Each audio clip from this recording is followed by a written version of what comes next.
Hi readers, it's Miss Griffin. I'm back and we're going to read and learn some more about nonfiction books. So put your thinking caps on and turn to your nonfiction channel. Readers, when we explore topics that we're learning about, we can use the last few pages of nonfiction books to get more information or guide us to places where we can learn more. So today we're going to look in some books and explore these pages together. I'm so excited.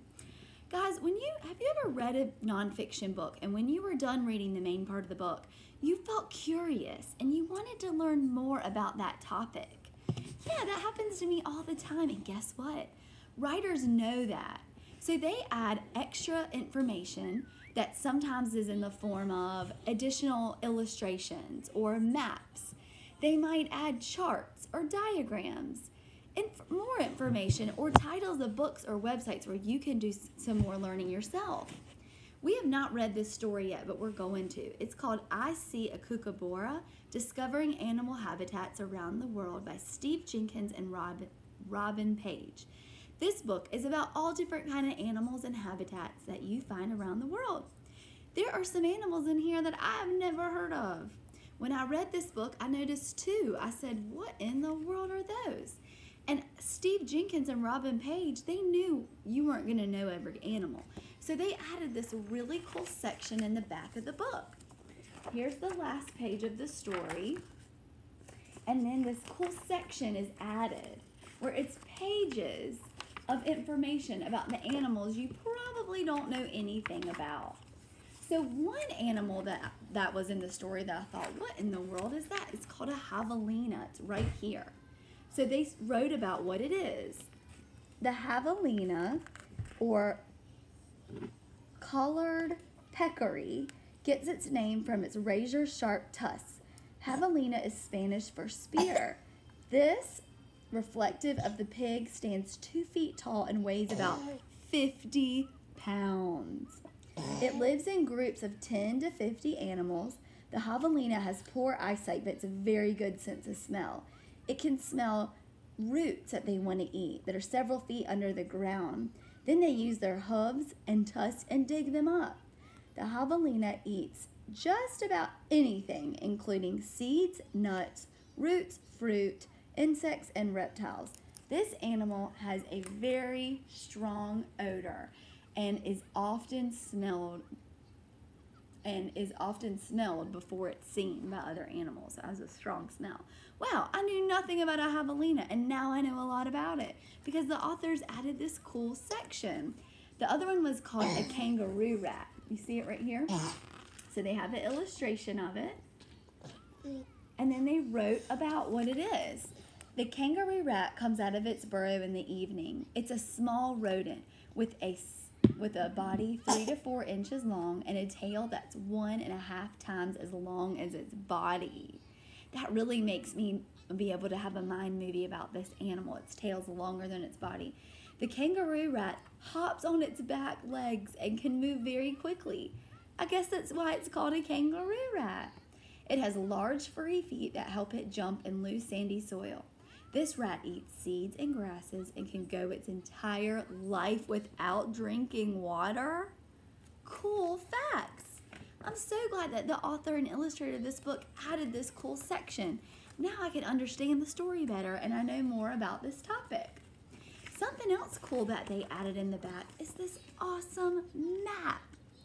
The authors included this map of the world to show us where each of the habitats from the book is located. This really helps me understand where all of the places we are going to read about are located.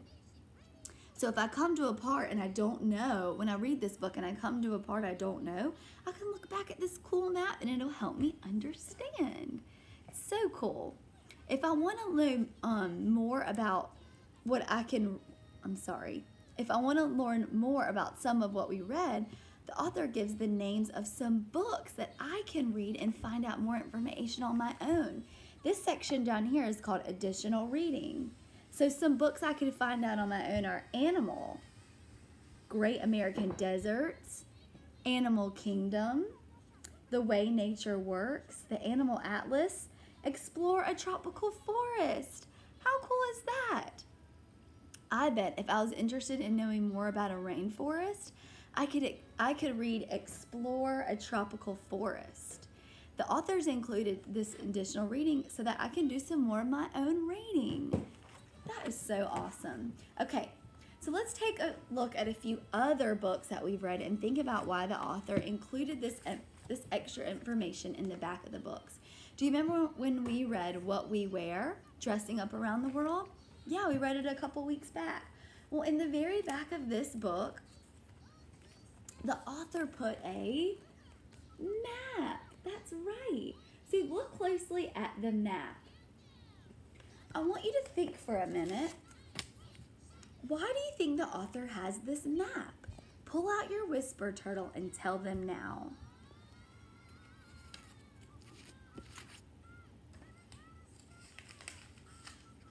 I wish we were together and I could hear your responses. But if you read the title, it says, "The children in this book come from all over the world."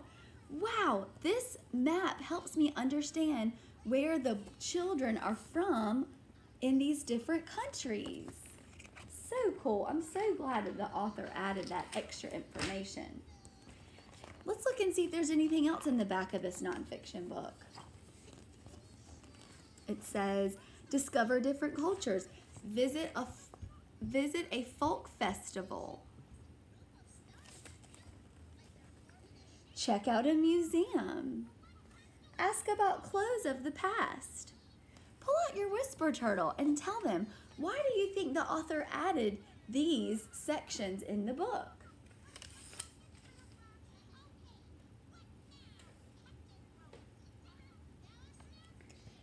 Okay, so I wish you were here right now. You're okay. You're okay. I wish you were here right now and I could hear why you thought it. But guys, the author added these sections to help you better understand the topic. And it gives you some ways that you could explore about this topic on your own. Let's see if, oh, look, there are even more. Learn about your heritage. Find connections around the world. It talks about, let's pretend, make a mask. Discover costumes wherever you look. Wow, so much more information we can read. Okay, and one more. We read the story Healthy Habits. Do you remember that?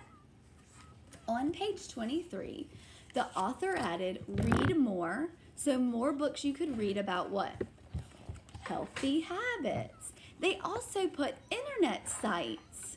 Pull out your whisper turtle and read and tell your turtle why the author added more books about this topic and internet sites.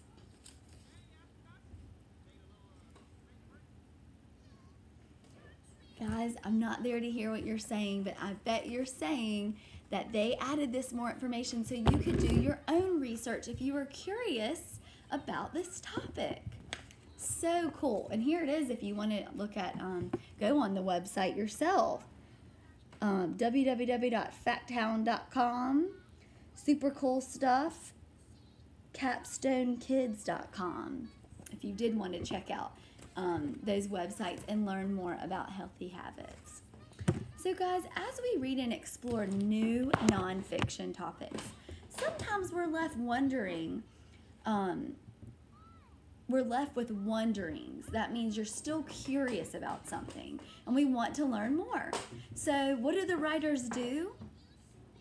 They want to give us more information to help us better understand the topic. So they add, what are some things they add?